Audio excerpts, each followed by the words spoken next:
ਸਤਿ ਸ਼੍ਰੀ ਅਕਾਲ ਦਰਸ਼ਕੋ, ਮੈਂ ਹਾਂ ਤੁਹਾਡਾ ਆਪਣਾ ਹੋਸਟ ਸਤਿੰਦਰ ਸਿੰਘ ਮੀਰਥਲ। ਤੁਸੀਂ ਦੇਖ ਰਹੇ ਹੋ ਟੀਵੀ 84 ਤੇ ਤੁਹਾਡਾ ਆਪਣਾ ਮਨਪਸੰਦ ਪ੍ਰੋਗਰਾਮ ਇੱਕ ਨਜ਼ਰ।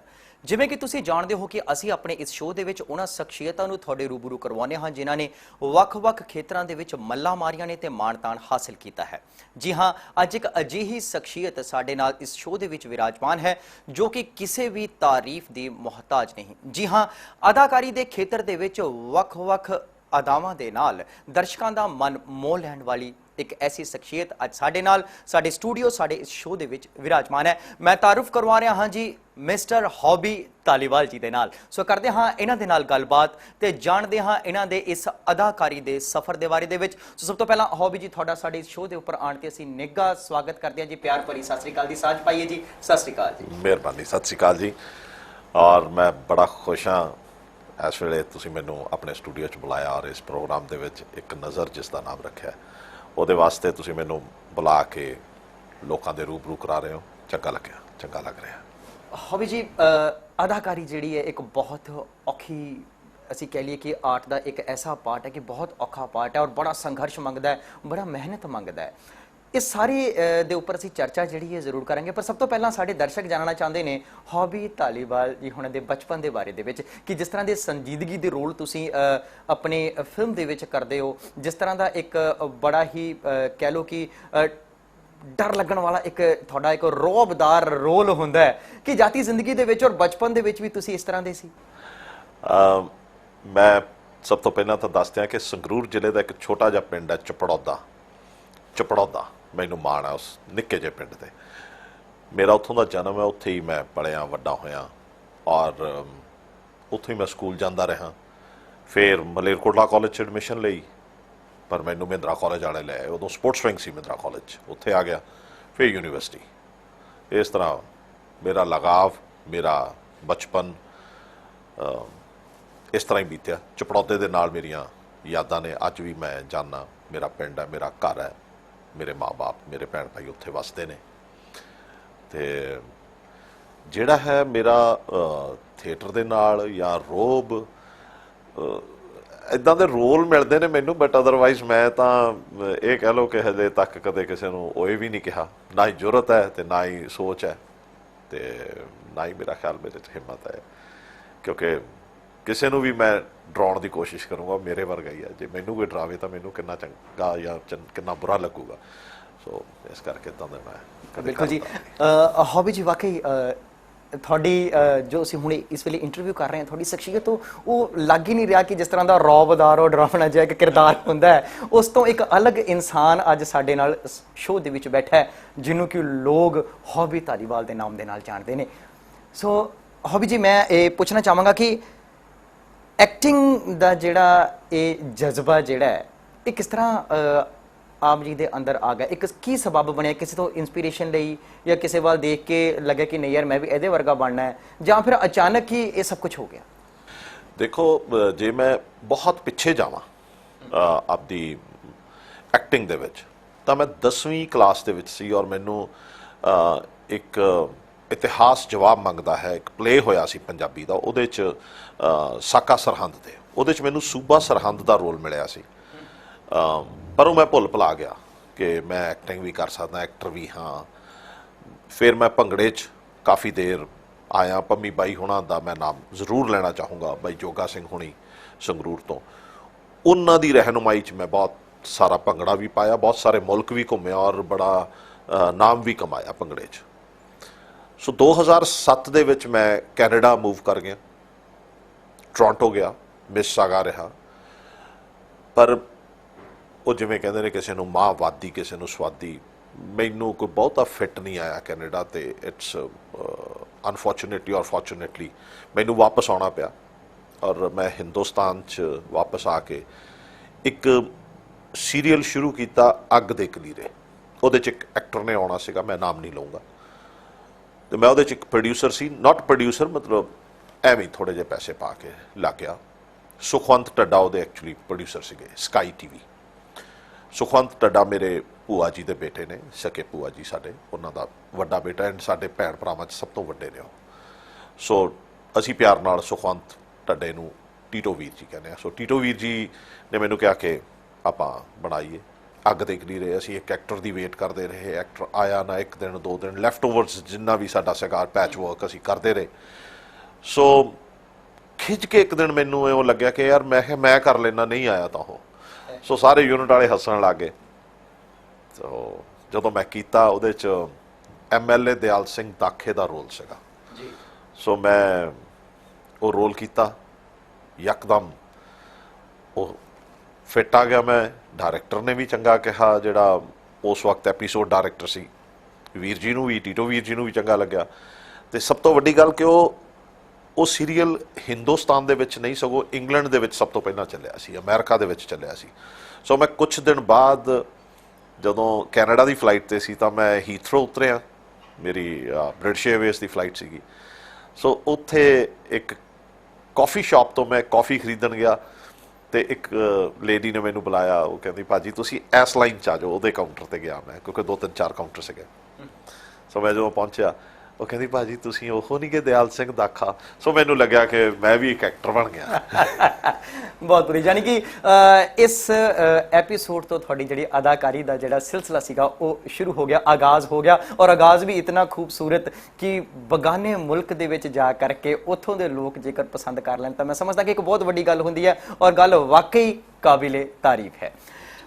ਹੌਬੀ ਜੀ, ਉਸ ਤੋਂ ਬਾਅਦ ਪਿੱਛੇ ਮੁੜ ਕੇ ਨਹੀਂ ਦੇਖਿਆ? ਉਸ ਤੋਂ ਬਾਅਦ ਫਿਰ ਕੀ ਗੈਪ ਆ ਗਿਆ ਜਾਂ ਫਿਰ ਇੱਕ ਲਗਾਤਾਰ ਹੀ ਕੋਈ ਸਿਲਸਿਲਾ ਜਿਹੜਾ? ਨਹੀਂ, ਉਸ ਤੋਂ ਬਾਅਦ ਫਿਰ ਮੈਨੂੰ ਬੁਰਰਾ ਫਿਲਮ 'ਚ ਬ੍ਰੇਕ ਮਿਲਿਆ। ਸਾਗਰ ਸ਼ਰਮਾ ਹੋਣਾ ਨੇ ਬੁਰਰਾ ਫਿਲਮ 'ਚ ਬ੍ਰੇਕ ਦਿੱਤਾ। ਉਸ ਤੋਂ ਬਾਅਦ ਫਿਰ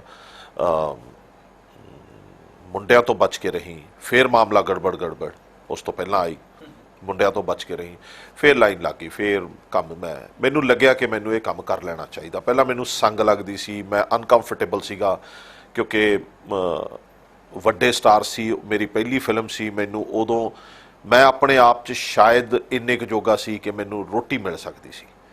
ਮੇਰੀ ਉਹ ਰੋਜ਼ੀ ਰੋਟੀ ਨਹੀਂ ਸੀ, ਮੇਰੀ ਉਹ ਇੱਕ ਸ਼ੌਕ ਸੀ, ਬਟ ਸ਼ੌਕ ਦੇ ਵਿੱਚ ਜਿਹੜੇ ਮੇਰੇ ਚਾਅ ਸੀ ਉਹ ਨਹੀਂ ਸੀ ਪੂਰੇ ਹੋ ਰਹੇ। ਸੋ ਇੱਕ ਵਾਰ ਮੈਨੂੰ ਲੱਗਿਆ ਕਿ ਮੈਨੂੰ ਇਹ ਫਿਲਮ ਇੰਡਸਟਰੀ ਛੱਡ ਦੇਣੀ ਚਾਹੀਦੀ ਹੈ। ਬਟ ਜਿਹੜੀ ਇੱਜ਼ਤ ਮਾਣ ਮੈਨੂੰ ਸਾਗਰ ਸ਼ਰਮਾ ਹੋਣਾ ਨਾਲ ਕੰਫਰਟੇਬਲ ਹੋਣ ਵਾਸਤੇ ਮੈਨੂੰ 2-3 ਦਿਨ ਲੱਗੇ, ਕਿਉਂਕਿ ਉਹ 15-16 ਦਿਨ ਦਾ ਮੇਰਾ ਸੀਕੁਐਂਸ ਸੀਗਾ। ਅਤੇ ਉਸ ਤੋਂ ਬਾਅਦ ਫਿਰ ਰਿੰਪੀ ਪ੍ਰਿੰਸ ਵੀਰ ਹੋਣਾ ਨੂੰ ਮੈਂ ਪਹਿਲਾਂ ਵੀ ਜਾਣਦਾ ਸੀਗਾ ਵੀਡੀਓਜ਼ ਕਰਕੇ, ਤਾਂ ਉਹਨਾਂ ਨੇ ਮੈਨੂੰ ਬਹੁਤ ਕੰਫਰਟੇਬਲੀ ਆਪਦੇ ਯੂਨਿਟ 'ਚ ਰੱਖਿਆ। ਫਿਰ ਹੁਣ ਤਾਂ ਚੱਲ ਸੋ ਚੱਲ, ਹੁਣ ਮੈਨੂੰ ਪਤਾ ਕਿ ਮੈਂ ਕਿੱਥੇ ਜਾਣਾ, ਕਿਵੇਂ ਕਰਨਾ, ਕੀ ਕਰਨਾ, ਉਹ ਕਿਰਪਾ ਹੈ। ਬਿਲਕੁਲ ਜੀ। ਹੌਬੀ ਜੀ, ਮੈਂ ਇੱਕ ਪਰਸਨਲੀ ਸਵਾਲ ਕਰਨਾ ਚਾਹਾਂਗਾ ਵੀ ਜਿਸ ਵੇਲੇ ਤੁਸੀਂ ਵਤਨ ਵਾਪਸ ਆਏ ਕੈਨੇਡਾ ਛੱਡ ਕੇ, ਪਰਿਵਾਰ ਦਾ ਕਿੰਨਾ ਕੁ ਸਹਿਯੋਗ ਮਿਲਿਆ? ਤੇ ਆਮ ਤੌਰ ਤੇ ਅਸੀਂ ਦੇਖਦੇ ਹਾਂ ਵੀ ਕਈ ਵਾਰੀ ਪਰਿਵਾਰ ਤਾਂ ਇਸੇ ਉਮੀਦ ਨੂੰ ਲੈ ਕੇ ਬੈਠਾ ਹੁੰਦਾ ਕਿ ਪੁੱਤ ਜਿਹੜਾ ਹੈ ਉਹ ਬਾਹਰਲੇ ਮੁਲਕ ਜਾਵੇ, ਚੰਗਾ ਕਮਾਏ, ਉੱਥੇ ਸੈਟਲ ਹੋ ਜਾਏ। ਸੋ ਤਰ੍ਹਾਂ ਦੀਆਂ ਜਿਹੜੀਆਂ ਸੋਚਾਂ ਹੁੰਦੀਆਂ ਨੇ ਉਸ ਵੇਲੇ ਆਉਂਦੀਆਂ ਨੇ। ਪਰ ਅਗਰ ਅਸੀਂ ਹੌਬੀ ਧਾਲੀਵਾਲ ਦੀ ਲਾਈਫ ਵੱਲ ਦੇਖਦੇ ਹਾਂ ਤਾਂ ਉਹ ਵਿਦੇਸ਼ ਕੈਨੇਡਾ ਵਰਗੀ ਧਰਤੀ ਨੂੰ ਛੱਡ ਕੇ ਭਾਰਤ ਵਾਪਸ ਆ ਜਾਂਦਾ ਹੈ। ਤਾਂ ਪਰਿਵਾਰ ਵੱਲੋਂ ਕੀ ਰਿਐਕਸ਼ਨ ਸੀਗਾ? ਦੇਖੋ, ਮੇਰੇ ਹਿਸਾਬ ਨਾਲ ਤਾਂ ਇਹੀ ਹੈ ਕਿ ਬੈਕ ਇਨ ਮਾਈਂਡ ਮੇਰੇ ਕੋਲ ਇੱਕ ਸਿਕਿਉਰਿਟੀ ਸੀ ਕਿ ਮੈਂ ਜਾ ਕੇ ਵਾਪਸ ਆਪਦੇ ਮੁਲਕ 'ਚ ਰੋਟੀ ਖਾ ਸਕਦਾ, ਆਪਦੇ ਪਰਿਵਾਰ ਨੂੰ ਪਾਲ ਸਕਦਾ। ਇਸ ਕਰਕੇ ਪਰਿਵਾਰ ਦਾ ਰਿਐਕਸ਼ਨ, ਮੇਰੀ ਵਾਈਫ ਤੇ ਮੇਰੇ 2 ਬੱਚੇ ਤਾਂ ਬਿਲਕੁਲ ਮੇਰੇ ਨਾਲ ਸੀ, ਬਟ ਸਭ ਤੋਂ ਵੱਡੀ ਗੱਲ ਕਿ ਮੇਰੇ ਮਾਪਿਆਂ ਨੇ ਮੈਨੂੰ ਇੱਕ ਵਾਰ ਵੀ ਨਹੀਂ ਕਿਹਾ ਕਿ ਤੂੰ ਨਹੀਂ ਆਉਣਾ ਜਾਂ ਨਾ ਆ। ਮੇਰੇ ਬ੍ਰਦਰ, ਭਾਬੀ ਹੋਣਾ ਨਾਲ, ਸਾਰਿਆਂ ਨਾਲ ਮੈਂ ਗੱਲ ਕੀਤੀ। ਮੈਂ ਕਿਹਾ ਮੈਨੂੰ ਲੱਗਦਾ ਕਿ ਹਿੰਦੁਸਤਾਨ 'ਚ ਅਸੀਂ ਚੰਗੇ ਸੀ, ਕਿਉਂਕਿ ਜਦੋਂ ਅਸੀਂ ਅਪਲਾਈ ਕੀਤਾ ਸੀ ਸ਼ਾਇਦ ਉਦੋਂ ਸਾਡੀ ਜ਼ਰੂਰਤ ਸੀ। ਉਹ 5 ਸਾਲ ਦਾ ਗੈਪ ਪੈ ਗਿਆ। ਅਸੀਂ ਜਦੋਂ ਅਪਲਾਈ ਕੀਤਾ ਅਤੇ ਸਾਡਾ ਜਦੋਂ ਨੰਬਰ ਆਇਆ ਇਮੀਗ੍ਰੇਸ਼ਨ ਦਾ, ਉਦੋਂ ਨੂੰ ਬਾਬੇ ਦੀ ਕਿਰਪਾ ਇੰਨੀ ਕੁ ਹੋ ਗਈ ਕਿ ਮੈਂ ਇੱਥੇ ਘਰ ਖਰੀਦ ਲਿਆ, ਕਾਰਾਂ ਆ ਗਈਆਂ, ਬੱਚੇ ਅੱਛੇ ਸਕੂਲ 'ਚ ਚਲੇ ਗਏ, ਮੇਰਾ ਆਪ ਦਾ ਸੋਸ਼ਲ ਸਰਕਲ ਡਿਵੈਲਪ ਹੋ ਗਿਆ।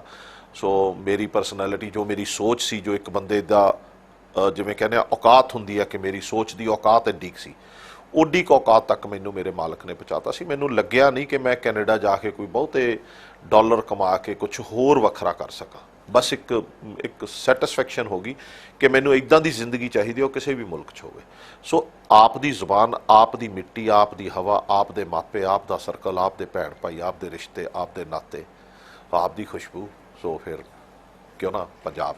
ਬਿਲਕੁਲ ਜੀ, ਬਹੁਤ ਵਧੀਆ ਜੀ, ਬਹੁਤ ਵਧੀਆ ਡਿਸੀਜ਼ਨ ਹੈ। ਔਰ ਸ਼ਾਇਦ ਹੀ ਇਸ ਤਰ੍ਹਾਂ ਦੇ ਡਿਸੀਜ਼ਨ ਬਹੁਤ ਘੱਟ ਇਨਸਾਨ ਦੇਖਣ ਨੂੰ ਮਿਲਦੇ ਨੇ ਜਿਹੜੇ ਲੈਂਦੇ ਨੇ, ਔਰ ਖਾਸ ਕਰ ਉਹੀ ਲੈਂਦੇ ਨੇ ਜਿਹੜੇ ਆਪਣੀ ਮਿੱਟੀ ਦੇ ਨਾਲ ਜੁੜੇ ਹੁੰਦੇ ਨੇ ਔਰ ਜਿਨ੍ਹਾਂ ਦੀ ਸੋਚ ਜਿਹੜੀ ਹੈ ਉਹ ਅਗਾਂਹ ਦੀ ਹੁੰਦੀ ਹੈ, ਪਛਾਣ ਦੀ ਨਹੀਂ ਹੁੰਦੀ। ਸੋ ਇਸ ਲਈ ਸਾਨੂੰ ਮਾਣ ਹੈ ਇਸ ਗੱਲ ਦਾ ਕਿ ਅੱਜ ਹੌਬੀ ਧਾਲੀਵਾਲ ਵਰਗੇ ਇਨਸਾਨ, ਉੱਚੀ ਸੋਚ ਰੱਖਣ ਵਾਲੇ ਇਨਸਾਨ ਸਾਡੇ ਨਾਲ ਸਾਡੇ ਸ਼ੋਅ ਦੇ ਵਿੱਚ ਵਿਰਾਜਮਾਨ ਨੇ। ਹੌਬੀ ਜੀ, ਗੱਲ ਕਰਦੇ ਹਾਂ ਤੁਹਾਡੀ ਮੂਵੀ ਅੰਗਰੇਜ਼ ਦੀ। ਇੱਕ ਐਸੀ ਮੂਵੀ ਜਿਹੜੀ ਕਿ ਬਿਹਤਰੀਨ ਮੂਵੀ ਔਰ ਰਾਤੋਂ ਰਾਤ ਜਿਹੜਾ ਹੈ ਉਹ ਹੌਬੀ ਧਾਲੀਵਾਲ ਨੂੰ ਅਰਸ਼ਾਂ ਤੇ ਪਹੁੰਚਾਉਣ ਵਾਲੀ ਮੂਵੀ, ਜਿਸ 'ਚ ਵਾਕਈ ਇੱਕ ਐਸਾ ਕਿਰਦਾਰ ਤੁਹਾਡਾ ਜਿਹੜਾ ਕਦੇ ਨਾ ਭੁੱਲਣ ਵਾਲਾ ਕਿਰਦਾਰ, ਜਿਵੇਂ ਕਿ ਕੁਝ ਮੂਵੀਜ਼ ਹੁੰਦੀਆਂ ਸ਼ੋਲੇ, ਜਿੱਦਾਂ ਸ਼ੋਲੇ ਮੂਵੀ ਹੈ ਬਾਲੀਵੁੱਡ ਦੇ ਵਿੱਚ, ਨਾ ਭੁੱਲਣ ਵਾਲੀ ਮੂਵੀ, ਦਿਲ ਵਾਲੇ ਦੁਨੀਆ ਲੈ ਜਾਏਂਗੇ, ਉਹਨਾਂ ਦੇ ਵਿੱਚ ਕੁਝ ਕਿਰਦਾਰ ਨੇ। ਇਸੇ ਤਰ੍ਹਾਂ ਅੰਗਰੇਜ਼ ਮੂਵੀ ਦੇ ਵਿੱਚ ਜਿਹੜਾ ਤੁਹਾਡਾ ਕਿਰਦਾਰ ਹੈ, ਉਸ ਕਿਰਦਾਰ ਦੇ ਬਾਰੇ ਦੱਸੋ, ਕਿਸ ਤਰ੍ਹਾਂ ਉਹ ਕਿਰਦਾਰ ਮਿਲਿਆ, ਕਿਸ ਤਰ੍ਹਾਂ ਕੀ ਇਹ ਜਿਹੜੀ ਬਣਤਰ ਬਣੀ? ਮਨਮੀਤ ਬਿੰਦਰਾ ਇੱਕ ਸਾਡੇ ਕਾਸਟਿਊਮ ਡਿਜ਼ਾਈਨਰ ਹੈ, ਮੇਰਾ ਬੜਾ ਪਿਆਰਾ ਦੋਸਤ ਹੈ ਜਲੰਧਰ ਤੋਂ।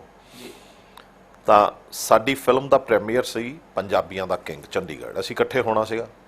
ਸੋ ਕਾਮਾ ਹੋਟਲ ਚੰਡੀਗੜ੍ਹ ਦੇ ਵਿੱਚ, ਇੱਕ ਮੋਹਾਲੀ ਦੇ ਵਿੱਚ ਇੱਕ ਐਸੀ ਹੱਬ ਹੈ ਜਿੱਥੇ ਪੰਜਾਬੀ ਫਿਲਮ ਇੰਡਸਟਰੀ ਸਾਰੀ ਸ਼ਾਮ ਨੂੰ ਇਕੱਠੀ ਹੋ ਜਾਂਦੀ ਹੈ, ਜਿੰਨੀ ਵੀ ਕੰਮ ਕਰ ਰਹੀ ਹੋਵੇ ਜਾਂ ਮੋਹਾਲੀ ਦੇ ਇਲਾਕੇ ਹੋਵੇ।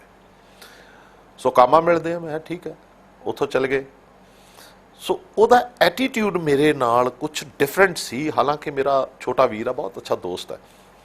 ਪੰਜਾਬੀਆਂ ਦਾ ਕਿੰਗ ਤੋਂ ਬਾਅਦ, ਪ੍ਰੀਮੀਅਰ ਤੋਂ ਬਾਅਦ ਸਾਡਾ ਡਿਨਰ ਵੀ ਸੀਗਾ ਅਰੇਂਜ ਕੀਤਾ ਹੋਇਆ, ਹਾਲਾਂਕਿ ਮੈਂ ਹੋਸਟ ਕਰ ਰਿਹਾ ਸੀ ਉਹ ਡਿਨਰ। ਹੌਬੀ ਯਾਰ ਆਪਾਂ ਇੱਕ ਫਿਲਮ ਕਰਨੀ ਆ, ਕੋਈ ਗੱਲ ਨਹੀਂ ਕਰ ਲਾਂਗੇ। ਫਿਲਮ 'ਚ ਰੋਲ ਬਹੁਤ ਛੋਟਾ, ਕੋਈ ਨਾ ਕਰ ਲਾਂਗੇ। ਅੱਛਾ ਯਾਰ ਗੱਲ ਇੱਦਾਂ ਕਿ ਆਪਾਂ ਫਿਲਮ ਛੇਤੀ ਕਰਨੀ ਆ, ਮੈਂ ਕਿਹਾ ਕਰ ਲਾਂਗੇ। ਉਹਦੇ 'ਚ ਆਪਾਂ ਨੂੰ ਰਾਜਸਥਾਨ ਜਾਣਾ ਪੈਣਾ, ਮੈਂ ਕਿਹਾ ਚਲੇ ਚਲਾਂਗੇ। ਕਹਿੰਦਾ ਸਭ ਤੋਂ ਵੱਡੀ ਗੱਲ ਹੈ ਕਿ ਆਪਾਂ ਨੂੰ ਹੁਣੀ ਜਾਣਾ ਪੈਣਾ। ਅਸੀਂ ਫਿਲਮ ਦਾ ਪ੍ਰੀਮੀਅਰ ਕੀਤਾ ਤੇ ਮੈਂ ਸੌਰੀ ਕਿਹਾ ਸਾਰਿਆਂ ਨੂੰ, ਡਿਨਰ ਛੱਡਿਆ। ਸੋ ਅਸੀਂ ਓਵਰਨਾਈਟ ਡਰਾਈਵ ਕੀਤਾ, ਰਾਤ ਨੂੰ 11 ਵਜੇ ਨਿਕਲੇ ਐਂਡ ਸੂਰਤਗੜ੍ਹ ਦੇ ਲਾਗੇ ਸੈੱਟ ਲੱਗਿਆ ਹੋਇਆ ਸੀ ਅੰਗਰੇਜ਼ ਦਾ, ਔਰ ਅਸੀਂ ਸਵੇਰੇ 6:30 ਵਜੇ ਉੱਥੇ ਪਹੁੰਚ ਗਏ ਸੀ, ਮੈਂ ਔਰ ਮਨਮੀਤ ਬਿੰਦਰਾ। ਸੋ ਮਨਮੀਤ ਨੇ ਮੈਨੂੰ ਉੱਥੇ ਛੱਡਿਆ, ਮੇਰੇ ਕੱਪੜੇ ਪਵਾਏ ਤੇ ਉਹ ਪਹਿਲਾ ਹੀ ਸ਼ਾਟ ਹੋਇਆ ਕਿ ਬਚ ਕੇ ਰਹੀ, ਗੱਜਣ ਸਿਉਂ ਖੁੰਨਿਆ ਸੀ, ਗੱਜਣ ਸਿਉਂ ਕੇ ਗੋਲੀ ਪੱਟ 'ਚ ਮਾਰਦੇ ਨੇ।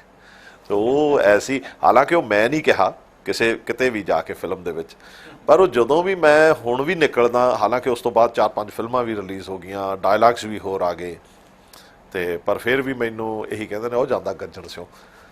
ਸੋ ਉਹ ਪਹਿਚਾਣ ਬਣੀ। ਪਹਿਲਾਂ ਵੀ ਫਿਲਮਾਂ ਆਈਆਂ, ਪਹਿਲਾਂ ਵੀ ਫਿਲਮਾਂ ਹਿੱਟ ਵੀ ਹੋਈਆਂ, ਉਹਨਾਂ 'ਚ ਮੇਰੇ ਰੋਲ ਵੀ ਬੜੇ ਵੱਡੇ ਵੱਡੇ ਸੀ, ਪਰ ਅੰਗਰੇਜ਼ ਦੇ ਛੋਟੇ ਜਿਹੇ ਰੋਲ ਨੇ, ਛੋਟੀ ਜਿਹੀ ਅਦਾਕਾਰੀ ਨੇ, ਛੋਟੇ ਜਿਹੀ ਇੱਕ ਕਿਰਦਾਰ ਨੇ ਮੈਨੂੰ ਪਹਿਚਾਣ ਦਵਾਈ ਪੰਜਾਬੀ ਫਿਲਮ ਇੰਡਸਟਰੀ 'ਚ ਬਹੁਤ ਵੱਡੀ। ਉਸ ਤੋਂ ਬਾਅਦ ਮੇਰਾ ਗ੍ਰਾਫ ਕਾਫੀ ਚੇਂਜ ਹੋਇਆ, ਔਰ ਮੈਂ ਸ਼ੁਕਰਗੁਜ਼ਾਰ ਹਾਂ ਅਮਰਿੰਦਰ ਗਿੱਲ ਹੋਣਾ ਦਾ, ਕਾਰਜ ਗਿੱਲ ਬਾਈ ਜੀ ਦਾ। ਮੇਰਾ ਛੋਟਾ ਵੀਰ ਹੈ ਕਾਰਜ ਗਿੱਲ, ਕਿਉਂਕਿ ਸਾਡੇ ਨਾਲ ਪੰਗੜਚੀ ਹੈ ਉਹ ਪੁਰਾਣਾ, ਔਰ ਸਾਡਾ ਕੰਪੀਟੀਟਰ ਰਿਹਾ, ਕਿਉਂਕਿ ਉਹ ਅੰਮ੍ਰਿਤਸਰ ਦੀ ਟੀਮ 'ਚ ਸੀ, ਅਸੀਂ ਪੰਜਾਬੀ ਯੂਨੀਵਰਸਿਟੀ ਪਟਿਆਲਾ ਦੀ ਟੀਮ 'ਚ ਸੀ। ਸਾਡਾ ਛੋਟਾ ਵੀਰ ਹੈ, ਜਿਉਂਦਾ ਰਹੇ। ਅਮਰਿੰਦਰ ਗਿੱਲ ਵੀ ਬਹੁਤ ਸੋਹਣਾ ਪੰਗੜਚੀ ਹੈ। ਔਰ ਮਨਮੀਤ ਦਾ ਸਪੈਸ਼ਲੀ ਥੈਂਕਸ, ਜਿਹਨੇ ਮੈਨੂੰ ਅੰਗਰੇਜ਼ ਦਾ ਐਡਾ ਲੰਬਾ ਪੈਂਡਾ ਲੈ ਕੇ ਗਿਆ ਉਹ, ਔਰ ਵੈਰੀ ਸ਼ਾਰਟ ਨੋਟਿਸ, ਭਾਵੇਂ ਉਹ ਕਿਸੇ ਵੀ ਕਲਾਕਾਰ ਨੇ ਹੋਰ ਕਰਨਾ ਸੀ ਜਾਂ ਕਿਸੇ ਵੀ ਕਾਰਨ ਕਰਕੇ ਉਹ ਮੈਨੂੰ ਮਿਲਿਆ ਰੋਲ, ਪਰ ਮੈਨੂੰ ਪਹਿਚਾਣ ਬਹੁਤ ਵੱਡੀ ਦਵਾਈ ਆ, ਨੋ ਡਾਊਟ ਅਬਾਊਟ ਇਟ। ਬਿਲਕੁਲ ਜੀ। ਹੌਬੀ ਜੀ, ਵਾਕਈ ਇਹ ਬੜੀ ਮਾਣ ਦੀ ਗੱਲ ਹੈ ਪੂਰੀ ਪੰਜਾਬੀ ਅਤੇ ਪੰਜਾਬੀਅਤ ਦੇ ਲਈ ਕਿ ਇਸ ਤਰ੍ਹਾਂ ਦੇ ਵਰਸਟਾਈਲ ਐਕਟਰ ਜਿਹੜੇ ਨੇ ਉਹ ਸਾਡੀ ਪੰਜਾਬ ਦੀ ਧਰਤੀ ਤੇ ਮੌਜੂਦ ਨੇ। ਔਰ ਇੱਥੇ ਤੇ ਆਪਾਂ ਇਹ ਕਹਾਂਗੇ ਵੀ ਤੁਹਾਡਾ ਜਿਹੜਾ ਡਿਸੀਜਨ ਸੀਗਾ ਕੈਨੇਡਾ ਤੋਂ ਵਾਪਸ ਪਰਤਣ ਦਾ, ਉਹ ਸਾਡੀ ਪੰਜਾਬੀ ਤੇ ਪੰਜਾਬੀਅਤ ਦੇ ਲਈ ਖਾਸ ਕਰਕੇ ਬਹੁਤ ਵਧੀਆ ਰਿਹਾ, ਕਿਉਂਕਿ ਜੇ ਤੁਸੀਂ ਕੈਨੇਡਾ ਦੇ ਵਿੱਚ ਵਸ ਜਾਂਦੇ ਤਾਂ ਸ਼ਾਇਦ ਸਾਨੂੰ ਗੱਜਣ ਸਿਉਂ ਵਰਗਾ ਇੱਕ ਕਿਰਦਾਰ ਜਿਹੜਾ ਹੈ ਇਹ ਨਾ ਦੇਖਣ ਨੂੰ ਮਿਲਦਾ। ਸੋ ਅਸੀਂ ਤਾਂ ਇਸ ਗੱਲ ਨੂੰ ਪਰਮਾਤਮਾ ਦੀ ਕੋਈ ਰਜ਼ਾ ਕਵਾਂਗੇ, ਔਰ ਬਹੁਤ ਵਧੀਆ ਰਜ਼ਾ, ਕਿਉਂਕਿ ਵਧੀਆ ਤਾਂ ਪਰਮਾਤਮਾ ਦੀ ਸਾਰੀਆਂ ਰਜ਼ਾਵਾਂ ਹੁੰਦੀਆਂ ਨੇ, ਪਰ ਕਿਤੇ ਨਾ ਕਿਤੇ ਉਸ ਰਜ਼ਾ ਦੇ ਵਿੱਚ ਲੋਕਾਂ ਦਾ ਭਲਾ, ਲੋਕਾਂ ਦਾ ਇੰਟਰਟੇਨਮੈਂਟ ਜਿਹੜਾ ਜ਼ਰੂਰ ਛੁਪਿਆ ਹੁੰਦਾ ਹੈ। ਹੌਬੀ ਜੀ, ਮੈਂ ਗੱਲ ਕਰਾਂਗਾ ਤੁਹਾਡੇ ਆਉਣ ਵਾਲੇ ਪ੍ਰੋਜੈਕਟਾਂ ਦੀ। ਆਉਣ ਵਾਲੇ ਪ੍ਰੋਜੈਕਟ ਤੁਹਾਡੇ ਕਿਹੜੇ ਕਿਹੜੇ ਨੇ? ਯਾਰ ਗੱਲ ਇਸ ਤਰ੍ਹਾਂ ਛੋਟੇ ਵੀਰ ਕੇ, ਹੁਣ ਤਾਂ ਬਹੁਤ ਸਾਰੇ ਪ੍ਰੋਜੈਕਟਸ ਨੇ। ਸੋ ਕਿਹੜਾ ਪ੍ਰੋਜੈਕਟ ਕਦੋਂ ਆਏਗਾ, ਕਿਵੇਂ ਆਏਗਾ, ਅੱਜ ਜੇ ਗੱਲ ਕਰਾਂ ਤਾਂ ਗਿੱਪੀ ਗਰੇਵਾਲ ਮੇਰਾ ਬਹੁਤ ਅੱਛਾ ਵੀਰ ਹੈ, ਛੋਟਾ। ਮੈਨੂੰ ਉਹਦੇ 'ਤੇ ਮਾਣ ਆ, ਜਿੰਨਾ ਵੀ ਮੈਂ ਮਾਣ ਕਰ ਸਕਦਾ ਉਹਨਾਂ ਥੋੜ੍ਹਾ। ਔਰ ਇਹ ਗੱਲ ਵਿੱਚੋਂ ਕੱਟ ਨਾ ਦਿਓ, ਜ਼ਰੂਰ ਕਹੋ, ਕਿਉਂਕਿ ਮੈਂ ਇਹ ਬਾਰ-ਬਾਰ ਸੁਨੇਹੇ ਦੇਣਾ ਚਾਹੁੰਦਾ ਕਿ ਹਾਂ, ਮੈਂ ਗਿੱਪੀ ਨੂੰ ਪਿਆਰ ਕਰਦਾ, ਔਰ ਗਿੱਪੀ ਮੇਰਾ ਛੋਟਾ ਵੀਰ ਹੈ। ਗਿੱਪੀ ਗਰੇਵਾਲ ਦੀ ਨੈਕਸਟ ਮੂਵੀ, ਕਿਉਂਕਿ ਉਹਨੇ ਮੈਨੂੰ ਅਰਦਾਸ ਕਰਵਾਈ ਹੈ, ਅਰਦਾਸ ਦੇ ਵਿੱਚ ਮੈਂ ਅਰਦਾਸ ਕੀਤੀ ਹੈ ਕਿ ਲੋਕ ਨਸ਼ਿਆਂ ਤੋਂ ਬਚ ਜਾਣ, ਨਹੀਂ ਤਾਂ ਪੁੱਤ ਮਰ ਜਾਣਗੇ। ਤੇ ਅਰਦਾਸ ਤੋਂ ਬਾਅਦ ਮੈਂ ਬੰਬੂ ਕਾਟ ਕਰਕੇ ਆਇਆ। ਬੰਬੂ ਕਾਟ ਰਿਲੀਜ਼ ਹੋਣ ਵਾਲੀ ਹੈ, 25 ਕਿੱਲੇ ਰਿਲੀਜ਼ ਹੋਣ ਵਾਲੀ ਹੈ, ਔਰ ਮੇਰੀਆਂ ਅੱਜ ਥੋੜ੍ਹੀਆਂ ਜਿਹੀਆਂ ਅੱਖਾਂ ਸੁੱਜੀਆਂ ਹੋਈਆਂ ਨੇ ਕਿਉਂਕਿ ਮੈਂ ਫਿਲੌਰੀ ਕਰ ਰਿਹਾ ਅਨੁਸ਼ਕਾ ਸ਼ਰਮਾ ਜੀ ਦੇ ਨਾਲ ਹਿੰਦੀ ਫਿਲਮ। ਸੋ ਉਸ ਤੋਂ ਬਾਅਦ 20 ਤਰੀਕ ਨੂੰ ਅਸੀਂ ਜਾ ਰਹੇ ਹਾਂ ਕੈਰੀ ਔਨ ਜੱਟਾ 2 ਕਰਨ, ਫਿਜੀ ਆਸਟ੍ਰੇਲੀਆ ਦੇ ਲਾਗੇ। ਸੋ ਉਸ ਤੋਂ ਬਾਅਦ ਲਾਈਨ ਹੀ ਹੈ, ਜੋਰਾ 10 ਨੰਬਰੀਆ ਹੈ, ਚੰਨੋ 2 ਹੈ। ਗੱਲਾਂ ਬਹੁਤ ਹੋ ਰਹੀਆਂ ਨੇ ਫਿਲਮਾਂ ਦੀਆਂ। ਮੈਨੂੰ ਲੱਗਦਾ ਕਿ ਜਿਹੜੀਆਂ ਲੋਕਾਂ ਨੇ ਮੈਨੂੰ ਡੇਟਸ ਦਿੱਤੀਆਂ ਹੋਈਆਂ ਨੇ, ਜੇ ਉਹ ਇੰਪਲੀਮੈਂਟ ਹੋ ਜਾਣ, ਜੇ ਉਹ ਪੂਰੀਆਂ ਹੋ ਜਾਣ, ਤਾਂ 31 ਦਸੰਬਰ ਤੱਕ ਮੇਰੇ ਕੋਲ ਕੋਈ ਡੇਟ ਨਹੀਂ ਹੈ। ਸੋ ਵੇਲਾ ਹੋ ਚੱਲਿਆ ਇੱਕ ਛੋਟੇ ਜਿਹੇ ਬ੍ਰੇਕ ਦਾ, ਛੇਤੀ ਮੁੜਦੇ ਹਾਂ ਛੋਟੇ ਜਿਹੇ ਬ੍ਰੇਕ ਤੋਂ ਬਾਅਦ। ਇੱਕ ਨਜ਼ਰ, ਇੱਕ ਨਜ਼ਰ, ਇੱਕ ਨਜ਼ਰ,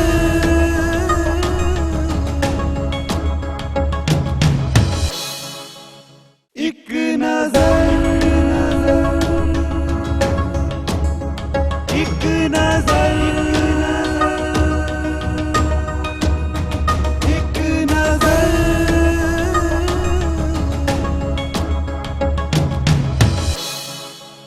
ਬ੍ਰੇਕ ਤੋਂ ਬਾਅਦ ਤੁਹਾਡਾ ਇੱਕ ਵਾਰ ਫਿਰ ਤੋਂ ਸਵਾਗਤ ਹੈ। ਤੁਸੀਂ ਦੇਖ ਰਹੇ ਹੋ ਟੀਵੀ 84 ਤੇ ਤੁਹਾਡਾ ਆਪਣਾ ਮਨਪਸੰਦ ਪ੍ਰੋਗਰਾਮ ਇੱਕ ਨਜ਼ਰ। ਤੇ ਅੱਜ ਸਾਡੇ ਨਾਲ ਸ਼ੋਅ ਦੇ ਵਿੱਚ ਮੌਜੂਦ ਨੇ ਵਰਸਟਾਈਲ ਐਕਟਰ ਹੌਬੀ ਧਾਲੀਵਾਲ ਜੀ। ਇੰਨੀ ਬਿਜ਼ੀ ਲਾਈਫ ਹੈ, ਪਰਿਵਾਰ ਵੀ ਹੈ, ਸਾਰਾ ਕੁਝ ਹੈ। ਸੋ ਪਰਿਵਾਰ ਨੂੰ ਕਿਸ ਤਰ੍ਹਾਂ ਟਾਈਮ ਦਿੰਦੇ ਹੋ? ਕਦੇ ਇਹ ਨਹੀਂ ਹੋਇਆ ਵੀ ਕਿਤੇ ਨਾ ਕਿਤੇ ਮੈਂ ਡੋਮੈਸਟਿਕ ਵਾਇਲੈਂਸ ਦੀ ਗੱਲ ਕਰ ਰਿਹਾ, ਤੁਸੀਂ ਬੁਰਾ ਨਾ ਮੰਨੋ, ਵੀ ਕਿਤੇ ਨਾ ਕਿਤੇ ਪਰਿਵਾਰ 'ਚ ਕੋਈ ਮਨਮੁਟਾਵ ਪੈਦਾ ਹੋ ਜਾਂਦਾ ਵੀ ਨਹੀਂ ਤੁਸੀਂ ਪਰਿਵਾਰ ਨੂੰ ਟਾਈਮ ਨਹੀਂ ਦਿੰਦੇ, ਤੁਸੀਂ ਹੁਣ ਫਿਲਮ ਲਾਈਨ ਵੱਲ ਚਲੇ ਗਏ, ਇਹ ਕਿਸ ਤਰ੍ਹਾਂ ਮੈਨੇਜ ਕਰਦੇ ਹੋ? ਫਿਲੌਰੀ ਫਿਲਮ ਦਾ ਜਿਹੜਾ ਮੇਰਾ ਕਿਰਦਾਰ ਆ ਉਹ ਇਹ ਹੈ ਕਿ ਬਿੰਦਾਸ ਆਦਮੀ ਆ ਤੇ ਮਿੱਚੀ ਮੇਰਾ ਨਾਂ ਆ ਉਹਦੇ 'ਚ।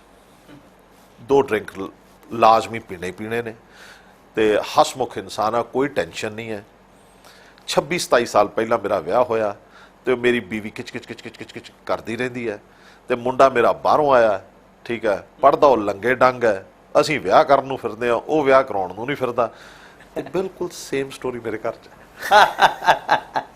ਬਹੁਤ ਵਧੀਆ। ਸੋ ਚੱਲਦਾ। ਸੋ ਇਹ ਜਿਹੜੀ ਸਕ੍ਰਿਪਟ ਲਿਖੀ ਗਈ, ਕਿਤੇ ਤੁਸੀਂ ਸਕ੍ਰਿਪਟ ਰਾਈਟਰ ਦੀ ਹੈਲਪ ਤਾਂ ਨਹੀਂ ਕੀਤੀ ਜਾਂ ਫਿਰ ਕਿਸੇ ਤਰ੍ਹਾਂ ਜਾਂ ਸੰਯੋਗਵਾਸ਼ੀ ਹੋ ਗਿਆ? ਹਾਂਜੀ, ਬਹੁਤ ਵਧੀਆ ਜੀ, ਬਹੁਤ ਵਧੀਆ। ਸੋ ਮੈਂ ਆਪਣੇ ਦਰਸ਼ਕਾਂ ਨੂੰ ਦੱਸਣਾ ਚਾਹੁੰਦਾ ਕਿ ਇੱਕ ਸੰਜੀਦਗੀ ਦੇ ਨਾਲ ਆਪਣੇ ਕਿਰਦਾਰ ਨੂੰ ਨਿਭਾਉਣ ਵਾਲੇ ਹੌਬੀ ਧਾਲੀਵਾਲ ਜੀ ਵਾਕਈ ਜਾਤੀ ਜ਼ਿੰਦਗੀ ਦੇ ਵਿੱਚ ਇੱਕ ਜ਼ਮੀਨ ਨਾਲ ਜੁੜੇ ਹੋਏ ਇਨਸਾਨ ਨੇ ਔਰ ਇੱਕ ਹਸਮੁਖ ਇਨਸਾਨ ਨੇ। ਔਰ ਜਿਵੇਂ ਕਿ ਇਹਨਾਂ ਨੇ ਦੱਸਿਆ ਕਿ ਆਉਣ ਵਾਲੇ ਸਮੇਂ ਦੇ ਵਿੱਚ ਇਹਨਾਂ ਦੀ ਬਾਲੀਵੁੱਡ ਦੇ ਵਿੱਚ ਅਨੁਸ਼ਕਾ ਸ਼ਰਮਾ, ਦਲਜੀਤ ਦੋਸਾਂਝ ਉਹਨਾਂ ਦੇ ਨਾਲ ਇੱਕ ਬਹੁਤ ਵਧੀਆ ਮੂਵੀ ਫਿਲੌਰੀ ਜਿਹੜੀ ਹੈ ਉਹਦਾ ਸ਼ੂਟ ਚੱਲ ਰਿਹਾ ਹੈ ਔਰ ਆਉਣ ਵਾਲੇ ਸਮੇਂ ਦੇ ਵਿੱਚ ਉਹ ਜਿਹੜੀ ਹੈ ਬਲੌਕਬਸਟਰ ਮੂਵੀ ਜਿਹੜੀ ਹੋਏਗੀ, ਜਿਹਦੇ 'ਚ ਬੜਾ ਹੀ ਬਿਹਤਰੀਨ ਰੋਲ ਜਿਹੜਾ ਹੈ ਉਹ ਹੌਬੀ ਧਾਲੀਵਾਲ ਜੀ ਦਾ ਹੈ। ਹੌਬੀ ਜੀ, ਇਸ ਫਿਲਮ ਦੇ ਬਾਰੇ 'ਚ ਗੱਲ ਕਰਦੇ ਹਾਂ। ਹਰ ਇੱਕ ਅਦਾਕਾਰ ਦਾ ਸੁਪਨਾ ਹੁੰਦਾ ਕਿ ਜਿਸ ਤਰ੍ਹਾਂ ਤੁਸੀਂ ਵੀ ਸੀਰੀਅਲ ਤੋਂ ਤੁਸੀਂ ਉੱਠੇ, ਦੈਨ ਪੰਜਾਬੀ ਮੂਵੀ ਆਉਣੀਆਂ ਸ਼ੁਰੂ ਹੋ ਗਈਆਂ, ਉਸ ਤੋਂ ਬਾਅਦ ਹਰ ਕਲਾਕਾਰ ਦਾ ਸੁਪਨਾ ਹੁੰਦਾ ਹੈ ਬਾਲੀਵੁੱਡ, ਇੱਕ ਐਸੀ ਸਿਲਵਰ ਸਕਰੀਨ ਜਿੱਥੇ ਹਰ ਕੋਈ ਜਾਣਾ ਚਾਹੁੰਦਾ। ਜਦਕਿ ਇੱਕ ਆਮ ਕਹਾਵਤ ਹੈ ਕਿ ਬੰਬੇ ਵਰਗੇ ਸ਼ਹਿਰ ਦੇ ਵਿੱਚ ਰੋਜ਼ 10,000 ਬੱਚਾ ਉਤਰਦਾ ਹੈ, ਜਿਨ੍ਹਾਂ 'ਚੋਂ ਗਿਣਤੀ ਦੇ 2 ਜਾਂ 3 ਬੱਚੇ ਇੱਦਾਂ ਦੇ ਹੁੰਦੇ ਨੇ ਜਿਨ੍ਹਾਂ ਨੂੰ ਇਹ ਚਾਂਸ ਮਿਲਦਾ ਹੈ। ਸੋ ਬੜੀ ਖੁਸ਼ਕਿਸਮਤੀ ਹੈ ਔਰ ਸਾਡੀ ਪੰਜਾਬੀ ਔਰ ਪੰਜਾਬੀ ਦੇ ਲਈ ਬੜੀ ਖੁਸ਼ਕਿਸਮਤੀ ਹੈ ਕਿ ਤੁਹਾਡੇ ਵਰਗੇ ਅਦਾਕਾਰ ਜਿਹੜੇ ਨੇ ਬਾਲੀਵੁੱਡ ਦੇ ਵਿੱਚ ਜਾ ਰਹੇ ਨੇ। ਇਹ ਸੰਯੋਗ ਕਿਸ ਤਰ੍ਹਾਂ ਬਣਿਆ? 25 ਕਿੱਲੇ ਫਿਲਮ ਦੀ ਮੈਂ ਸ਼ੂਟਿੰਗ ਕਰ ਰਿਹਾ ਸੀ ਔਰ ਸੇਮ ਮੋਹਾਲੀ ਰੁਕਿਆ ਹੋਇਆ ਸੀ ਤਾਂ ਫੌਕਸ ਐਂਟਰਟੇਨਮੈਂਟ ਵਾਲਿਆਂ ਦਾ ਮੈਨੂੰ ਫੋਨ ਆਇਆ, ਮੈਸੇਜ ਆਇਆ WhatsApp ਤੇ ਕਿ ਆਡੀਸ਼ਨ ਹੈ। ਮੈਂ ਚਲੋ ਜਾਓ ਨਾ, ਮੈਂ ਫ੍ਰੀ ਸੀਗਾ। ਤੇ ਉਹ ਜਦੋਂ ਮੈਂ ਗਿਆ, ਉਹ ਛੋਟਾ ਵੀਰ ਮੈਨੂੰ ਜਾਣਦਾ, ਉਹਦਾ ਨਾਮ ਵੀ ਵੀਰ ਹੈ। ਉਹ ਕਹਿੰਦਾ ਭਾਜੀ ਇੱਦਾਂ ਦਾ ਕਰਕੇ ਇੱਕ ਕਰੈਕਟਰ ਹੈ। ਮੈਂ ਤੁਰਿਆ ਜਾਂਦਾ ਬੋਲ ਗਿਆ, ਉਹ ਸਿਲੈਕਟ ਹੋ ਗਿਆ। ਮੈਨੂੰ ਉਦੋਂ ਹੀ ਪਤਾ ਲੱਗਿਆ ਜਦੋਂ ਫਿਲੌਰੀ ਆ ਗਈ। ਮੈਂ ਕਿਹਾ ਚਲੋ ਇਹ ਵੀ ਕਰ ਲੈਂਦੇ ਹਾਂ। ਪਰ ਮੇਰਾ ਕਦੇ ਠੀਕ ਹੈ ਕਿ ਕਾਮਯਾਬੀ ਬਹੁਤ ਥੋੜ੍ਹੇ ਲੋਕਾਂ ਨੂੰ ਮਿਲਦੀ ਆ। ਰੱਬ ਕਰੇ ਕਿ ਹਰ ਮਿਹਨਤਕਸ਼ ਨੂੰ ਕਾਮਯਾਬੀ ਮਿਲੇ, ਕਿਉਂਕਿ ਮੇਰੀ ਮਾਂ ਕਹਿੰਦੀ ਹੁੰਦੀ ਸੀ, ਮੇਰੀ ਮਾਂ ਅਨਫੋਰਚੂਨੇਟਲੀ ਹੁਣ ਨਹੀਂ ਰਹੀ, ਉਹ ਕਹਿੰਦੀ ਹੁੰਦੀ ਸੀ ਕਿ ਬੇਟਾ ਪੱਖੇ ਅੱਗੇ ਪਾਉਣ ਤੇ ਮਿਹਨਤ ਅੱਗੇ ਲਕਸ਼ਮੀ ਕਦੇ ਨਹੀਂ ਰੁਕਦੀ। ਆਊਗੀ, ਦੇਰ ਸਵੇਰ ਹੋ ਸਕਦੀ ਹੈ ਪਰ ਆਊਗੀ। ਸੋ ਕਾਮਯਾਬੀ ਮੈਨੂੰ ਵੀ ਚੰਗੀ ਲੱਗਦੀ ਹੈ, ਪਰ ਮੇਰੀ ਕਾਮਯਾਬੀ ਉਸ ਦਿਨ ਹੋਏਗੀ ਸਕਰੀਨ ਦੇ ਉੱਤੇ ਜਿਸ ਦਿਨ ਸਰਕਾਰ ਵਰਗੀ ਫਿਲਮ ਮੇਰੇ ਤੇ ਬਣੇ ਔਰ ਪੰਜਾਬੀ 'ਚ ਹੋਵੇ। ਬਸ ਮੈਂ ਹਿੰਦੀ ਦਾ ਬਹੁਤ ਵੱਡਾ ਕਲਾਕਾਰ ਬਣ ਜਾ ਤਾਂ ਮੈਂ ਸ਼ਾਇਦ ਪੰਜਾਬ ਨਾਲੋਂ ਟੁੱਟ ਜਾਊਗਾ, ਕਿਉਂਕਿ ਮੇਰੀ ਤਾਂ ਸੋਚ, ਮੈਨੂੰ ਸਭ ਤੋਂ ਵੱਡਾ ਮਾਣ ਹੈ ਕਿ ਮੇਰੀ ਧੀ ਬਹੁਤ ਸੋਹਣੀ ਇੰਗਲਿਸ਼ ਬੋਲਦੀ ਹੈ, ਪਰ ਬਹੁਤ ਜ਼ਿਆਦਾ ਗਿੱਧਾ ਪਾਉਂਦੀ ਔਰ ਉਹਨੂੰ ਬੋਲੀਆਂ ਯਾਦ ਨੇ।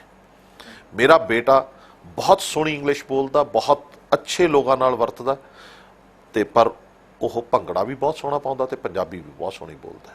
ਮੇਰੇ ਘਰ ਦੇ ਵਿੱਚ ਸਿਰਫ ਇੱਕ ਟੀਵੀ ਰੱਖਿਆ ਹੋਇਆ ਸੀ, ਜਿਹਦੇ ਉੱਤੇ ਅਸੀਂ ਕਦੇ ਵੀ ਕੋਈ ਵੀ ਸੀਰੀਅਲ ਨਹੀਂ ਚਲਾਉਂਦੇ। ਸਾਨੂੰ ਕਿਸੇ ਸੀਰੀਅਲ ਦਾ ਕੁਝ ਨਹੀਂ ਪਤਾ, ਅਸੀਂ ਸਿਰਫ ਪੰਜਾਬੀ ਗਾਣੇ ਸੁਣਦੇ ਹਾਂ, ਪੰਜਾਬੀ ਫਿਲਮ ਦੇਖਦੇ ਹਾਂ, ਪੰਜਾਬੀ ਨਿਊਜ਼ ਸੁਣਦੇ ਹਾਂ, ਤੇ ਪੰਜਾਬੀ ਗੁਰਬਾਣੀ, ਗੁਰੂ ਸਾਹਿਬ ਦਾ ਕੋਈ ਗਿਆਨ ਸੁਣ ਲੈਂਦੇ ਹਾਂ। ਪਰ ਸਾਨੂੰ ਹਿੰਦੀ ਦੇ ਸੀਰੀਅਲਸ ਬਾਰੇ ਕੁਝ ਨਹੀਂ ਪਤਾ। ਮੈਂ ਇੱਥੇ ਵਾਇਸ ਨਹੀਂ ਹੋ ਰਿਹਾ, ਮੈਂ ਹਿੰਦੀ ਨੂੰ ਇਹ ਨਹੀਂ ਕਹਿੰਦਾ ਕਿ ਉਹ ਮੇਰੀ ਜ਼ੁਬਾਨ ਨਹੀਂ ਹੈ, ਮੇਰੀ ਰਾਸ਼ਟਰੀ ਭਾਸ਼ਾ, ਪਰ ਮੇਰਾ ਰੋਮ ਰੋਮ ਭਿੱਜੇ ਹੀ ਪੰਜਾਬੀਅਤ 'ਚ ਹੋਇਆ। ਸੋ ਅਸੀਂ, ਮੇਰੀ ਵਾਈਫ, ਮੇਰੇ ਮਾਂ-ਬਾਪ, ਮੇਰੇ ਬੱਚੇ ਮੇਰੇ ਨਾਲ ਨੇ, ਉਹ ਅਸੀਂ ਸਾਰੇ ਪੰਜਾਬੀ ਨੂੰ ਪਿਆਰ ਕਰਦੇ ਹਾਂ, ਔਰ ਮੈਨੂੰ ਇਸ ਚੀਜ਼ ਦਾ ਬਹੁਤ ਵੱਡਾ ਮਾਣ ਹੈ, ਬਹੁਤ ਵੱਡਾ, ਬੇਹੱਦ।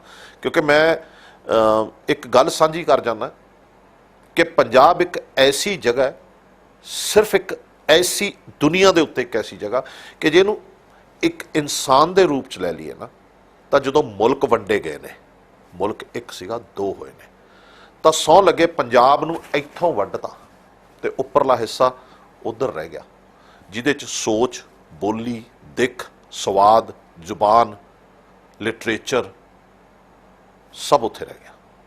ਅਸੀਂ ਇੱਕ ਗਲ ਵੱਡੀ ਧੜ ਲੈ ਕੇ ਇੱਧਰ ਆ ਗਏ। ਫਿਰ ਸਾਡੀਆਂ ਲੱਤਾਂ ਵੱਡੀਆਂ ਗਈਆਂ ਜਦੋਂ ਹਰਿਆਣਾ ਬਣਾਇਆ, ਬਾਹਾਂ ਵੱਡੀਆਂ ਗਈਆਂ ਜਦੋਂ ਹਿਮਾਚਲ ਬਣਾਇਆ, ਤੇ ਕਾਲਜਾ ਕੱਢ ਕੇ ਵਿੱਚੋਂ ਚੰਡੀਗੜ੍ਹ ਬਣਾਤਾ। ਪਰ ਫਿਰ ਵੀ ਮਾਣ ਹੈ ਮੈਨੂੰ ਕਿ ਉਹ ਪੰਜਾਬ ਦਾ ਦਿਲ ਅੱਜ ਵੀ ਧੜਕ ਰਿਹਾ ਹੈ, ਜਿਹਨੂੰ ਪੰਜਾਬੀ ਕਹਿੰਦੇ ਨੇ। ਮੈਂ ਉਹ ਪੰਜਾਬੀ ਹਾਂ, ਮੈਂ ਉਹ ਪੰਜਾਬ ਦਾ ਜੰਮਿਆ ਹੋਇਆ ਪੁੱਤ ਹਾਂ। ਥੋੜ੍ਹਾ ਜਿਹਾ ਕਿਲਾ ਹੈ ਕਿ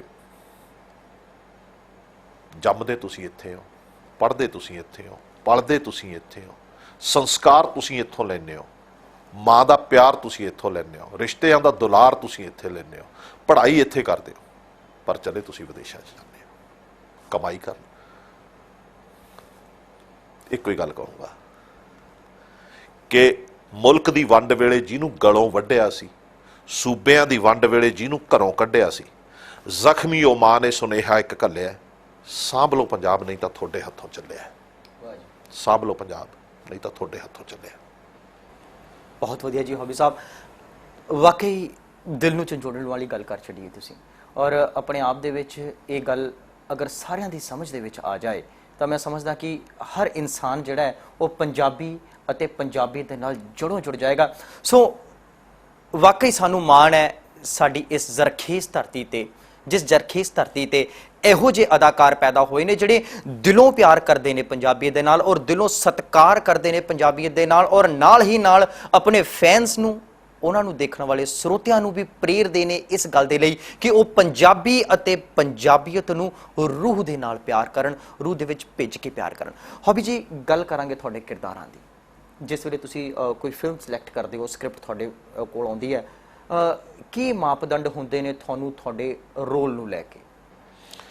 ਮੈਂ ਸਿਰਫ 3-4 ਚੀਜ਼ਾਂ ਦੇ ਉੱਤੇ ਧਿਆਨ ਦਿੰਦਾ। ਪਹਿਲਾ, ਕਿ ਮੇਰਾ ਪੁੱਤ ਨਸ਼ਿਆਂ ਤੇ ਨਾ ਲੱਗ ਜੇ। ਦੂਸਰਾ, ਮੇਰੇ ਤੋਂ ਕਿਸੇ ਦਾ ਮਾੜਾ ਨਾ ਹੋ ਜਾਵੇ। ਤੀਸਰਾ, ਮੈਨੂੰ ਨੀਂਦ ਚੰਗੀ ਆ ਜਾਵੇ। ਚੌਥਾ, ਮੈਨੂੰ ਪੇਟ ਭਰ ਰੋਟੀ ਮਿਲ ਜਾਵੇ। ਪੰਜਵਾਂ, ਮੇਰੇ ਪੰਜਾਬ ਦਾ ਰੰਗ ਕੋਈ ਫਿੱਕਾ ਨਾ ਹੋ ਜਾਵੇ। ਜਿਹੜੇ ਫਿੱਕੇ ਹੋ ਗਏ ਉਹ ਹੋਰ ਗੂੜੇ ਹੋ ਜਾਣਗੇ, ਉਹ ਦਾਤਾ ਮਿਹਰ ਕਰੂਗਾ। ਮੈਨੂੰ ਲੱਗਦਾ ਕਿ ਗੂੜੇ ਹੋਣਗੇ। ਬਾਕੀ ਇਸ ਤੋਂ ਬਿਨਾਂ ਕੋਈ ਪਲੈਨਿੰਗ ਨਹੀਂ ਹੈ, ਕੋਈ ਪਲੈਨਿੰਗ ਨਹੀਂ ਹੈ, ਕਿਸੇ ਤਰ੍ਹਾਂ ਦੀ ਕੋਈ ਪਲੈਨਿੰਗ ਨਹੀਂ ਹੈ। ਸਭ ਝੂਠ ਹੈ, ਕਿਉਂਕਿ ਸਭ ਤੋਂ ਸੌਖੇ 2 ਕੰਮ ਨੇ, ਇੱਕ ਕਿਸੇ ਔਰਤ ਨੂੰ ਬਦਨਾਮ ਕਰਨਾ ਤੇ ਦੂਸਰਾ ਸਾਹ ਲੈਣਾ। ਬਸ ਜਿੱਦਣ ਔਰਤ ਨੂੰ ਬਦਨਾਮ ਕਰਨੋਂ ਹਟ ਗਏ ਤੇ ਉਹ ਤੁਹਾਡੀ ਇੱਕ ਪਾਸੇ ਬੀਵੀ ਬਣ ਕੇ ਖੜ ਗਈ ਤੇ ਇੱਕ ਪਾਸੇ ਮਾਂ ਬਣ ਕੇ ਤੇ ਗੋਦੀ 'ਚ ਤੁਹਾਡੀ ਧੀ ਬਣ ਕੇ, ਤੁਸੀਂ ਆਪਣੇ ਆਪ ਹੀ ਕਾਮਯਾਬ ਹੋ। ਤੇ ਬਸ ਇੱਕ ਤੁਹਾਡੇ ਸਾਹ ਚੱਲਦੇ ਰਹਿਣ। ਇਹ 2 ਸੌਖੇ ਕੰਮ ਅਪਣਾ ਲਓ, ਹੋਰ ਤੇ ਕੋਈ ਕਰਨ ਦੀ ਜ਼ਰੂਰਤ ਹੀ ਨਹੀਂ ਯਾਰ। ਸੋ ਹੌਬੀ ਜੀ, ਸਮੇਂ ਜਿਹੜਾ ਇਸ ਵੇਲੇ ਤੇਜ਼ੀ ਦੇ ਘੋੜਿਆਂ ਤੇ ਸਵਾਰ ਹੈ, ਸਮੇਂ ਸਾਨੂੰ ਇਜਾਜ਼ਤ ਨਹੀਂ ਦੇ ਰਿਹਾ ਕਿ ਅਸੀਂ ਆਪ ਜੀ ਨਾਲ ਹੋਰ ਗੱਲਬਾਤ ਦੀ ਸਾਂਝ ਪਾਈ, ਪਰ ਫਿਰ ਵੀ ਮੈਂ ਜਾਂਦੇ ਇੱਕ ਸਵਾਲ ਜਿਹੜਾ ਹੈ ਉਹ ਤੁਹਾਡੇ ਨਾਲ ਜ਼ਰੂਰ ਕਰਨਾ ਚਾਹਾਂਗਾ। ਯੂਥ ਜਿਹੜਾ ਹੈ ਉਹ ਨਸ਼ਿਆਂ ਦੇ ਵੱਲ ਚਲਾ ਗਿਆ ਹੈ, ਯੂਥ ਜਿਹੜਾ ਹੈ ਉਹ ਭਟਕਣਾ ਦੇ ਵਿੱਚ ਚਲਾ ਗਿਆ, ਉਹਨੂੰ ਸਮਝ ਨਹੀਂ ਆ ਰਹੀ ਕਿ ਉਹ ਕੀ ਡਿਸੀਜਨ ਲਵੇ। ਹੌਬੀ ਧਾਲੀਵਾਲ ਜ਼ਮੀਨ ਤੋਂ ਉੱਠਿਆ, ਪੰਜਾਬ 'ਚ ਇੱਕ ਆਪਣਾ ਨਾਮ ਖੱਟਿਆ, ਵਿਦੇਸ਼ 'ਚ ਗਿਆ, ਫਿਰ ਵਾਪਸ ਆਇਆ, ਫਿਰ ਆਪਣੇ ਆਪ ਨੂੰ ਖੜਾ ਕੀਤਾ। ਇੱਕ ਆਈਡਲ ਹੋ ਤੁਸੀਂ ਆਪਣੇ ਫੈਨਸ ਦੇ ਲਈ, ਕੋਈ ਇੱਕ ਮੈਸੇਜ ਜਿਹੜਾ ਹੈ ਆਪਣੇ ਯੂਥ, ਆਪਣੇ ਫੈਨਸ ਦੇ ਲਈ ਤੁਸੀਂ ਜ਼ਰੂਰ ਦਿਓ। ਦੇਖੋ, ਮੈਂ ਦੋ ਗੱਲਾਂ ਜ਼ਰੂਰ ਕਰਾਂਗਾ, ਰਾਦਰ ਮੈਂ ਤਿੰਨ ਗੱਲਾਂ ਕਰਾਂਗਾ। ਪਹਿਲੀ ਗੱਲ, ਇੱਕ ਮੇਰਾ ਦੋਸਤ ਹੈ ਜ਼ੀਰਕਪੁਰ ਦੇ ਵਿੱਚ, ਉਹ ਸਵੇਰੇ ਆਪਦੇ ਮੱਝਾਂ ਗਾਵਾਂ ਨੂੰ ਸਾਂਭਦਾ, ਆਪਦੇ ਬੱਚਿਆਂ ਨੂੰ ਸਕੂਲ ਛੱਡਦਾ, ਉਸ ਤੋਂ ਬਾਅਦ ਆਪਦੀ ਛੋਟੀ ਜੀ ਕਾਰ ਦੇ ਵਿੱਚ ਉਹ ਜ਼ੀਰਕਪੁਰ ਆਉਂਦਾ, ਲਾਗੇ ਪਿੰਡ ਹੈ ਉਹਦਾ, ਤੇ ਉੱਥੋਂ ਉਹ ਆਪ ਦੀ ਟੈਕਸੀ ਕੈਬ ਚੱਕਦਾ ਤੇ ਟਾਈ ਲਾ ਕੇ ਉਹ ਆਪਦੀ ਕੈਬ ਚਲਾਉਂਦਾ। 5 ਵਜੇ ਸਹੀ ਕਾਰ ਨੂੰ ਛੱਡ ਕੇ ਘਰ ਆ ਜਾਂਦਾ ਤੇ ਉਹ 40-50 ਹਜ਼ਾਰ ਰੁਪਇਆ ਕਹਿੰਦਾ ਮੈਂ ਟੋਟਲ ਕਮਾ ਲੈਣਾ। ਉਹਦੇ ਕੋਲੇ 3.25 ਕਿੱਲੇ ਜ਼ਮੀਨ ਹੈ, ਮਹੀਨੇ ਦਾ 50,000 ਰੁਪਇਆ ਕਮਾ ਲੈਣਾ ਤੇ ਬੇਹੱਦ ਖੁਸ਼ ਹੈ। ਰੱਬ ਉਹਦੀਆਂ ਖੁਸ਼ੀਆਂ ਦੁੱਗਣੀਆਂ ਕਰੇ। ਮੇਰੇ ਰੀਅਲ ਬ੍ਰਦਰ ਦਾ ਬੇਟਾ, ਉਹ ਆਪਦੀ ਸਪੋਰਟਸ ਦੇ ਵਿੱਚ ਵੀ ਪੂਰਾ ਹੈ ਤੇ ਉਹ ਖੇਤੀ ਵੀ ਕਰਦਾ, ਹਰ ਵਕਤ ਵੀਰ ਜੀ ਦੇ ਨਾਲ ਹੁੰਦਾ, ਅਮਿਤੇਸ਼ਵਰ ਸਿੰਘ ਧਾਲੀਵਾਲ। ਔਰ ਆਲੂ ਦਾ ਉਹਨੂੰ ਪੂਰਾ ਗਿਆਨ ਹੈ, ਕਿਉਂਕਿ ਪਿੰਡ ਵੀਰ ਜੀ ਆਲੂ ਦੀ ਖੇਤੀ ਕਰਦੇ ਨੇ ਔਰ ਆਲਾ ਕਿਸਮ ਦੀ ਕਰਦੇ ਨੇ। ਮੇਰਾ ਆਪ ਦਾ ਬੇਟਾ 21 ਸਾਲ ਦਾ ਹੋਇਆ, ਉਹ ਹਿੰਦੁਸਤਾਨ ਦੀ ਟੀਮ ਦੇ ਵਿੱਚ ਬੰਦੂਕ ਵੀ ਚਲਾਉਂਦਾ, ਸ਼ਾਟਗਨ। ਜੈ ਸਿੰਘ ਧਾਲੀਵਾਲ 12 ਬੋਰ ਦੀ ਬੰਦੂਕ ਚਲਾਉਂਦਾ, ਸ਼ਾਟਗਨ ਸਕੀਟ ਕਰਦਾ। ਤੇ ਉਹ ਮੇਰੇ ਖੇਤ ਇੱਥੇ 20 ਕਿਲੋਮੀਟਰ ਤੇ, ਮੈਂ ਕੈਨੇਡਾ ਤੋਂ ਆ ਕੇ ਥੋੜੀ ਜ਼ਮੀਨ ਖਰੀਦੀ ਸੀ, 20 ਕਿਲੋਮੀਟਰ ਭਾਦਸੋਂ, ਉੱਥੇ ਦੀ ਸਾਰੀ ਜ਼ਮੀਨ ਨੂੰ ਉਹ ਸੰਭਾਲਦਾ, ਖੇਤੀ ਕਰਦਾ, ਪੋਲੀ ਹਾਊਸਿਸ ਲੱਗੇ ਹੋਏ ਨੇ।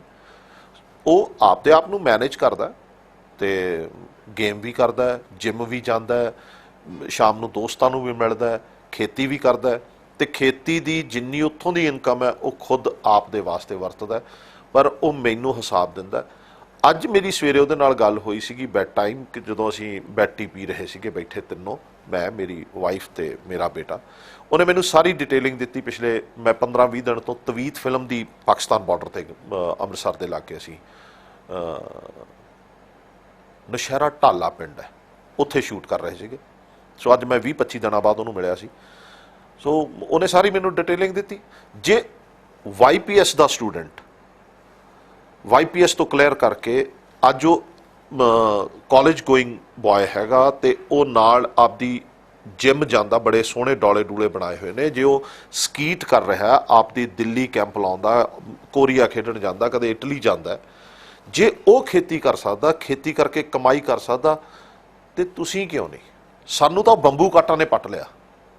ਸਾਡੇ ਘਰ ਦੇ ਖਰਚੇ, ਸਾਡਾ ਬਾਪੂ ਵਿਚਾਰਾ ਖੇਤ ਹੈ ਤੇ ਪੁੱਤ ਨੇ ਲਾ ਕੇ ਉਹ ਵਾਲਾਂ ਨੂੰ ਚਿਪਕਣੀ ਜੀ ਕਰੀਮ ਤੇ ਨਿਕਲ ਜਾਂਦੇ ਨੇ, ਜਿਹਨੂੰ ਜੈਲ ਕਹਿੰਦੇ ਨੇ ਸ਼ਾਇਦ, ਤੇ ਫਿਰ ਮੋਟਰਸਾਈਕਲ 'ਚ ਤੇਲ ਵੀ ਪੈਣਾ, ਫਿਰ ਇੱਕ ਯਾਰ ਵੀ ਹੋਣਾ, 3 ਮੋਬਾਈਲ ਰੱਖੇ ਹੋਏ ਨੇ, 7 ਸਿਮ ਪਾਏ ਹੋਏ ਨੇ, ਨੰਬਰ ਨਹੀਂ ਇਹਨਾਂ ਦਾ ਪਤਾ ਕਿਹੜਾ ਚੱਲਦਾ, ਕਦੋਂ ਚੱਲਦਾ।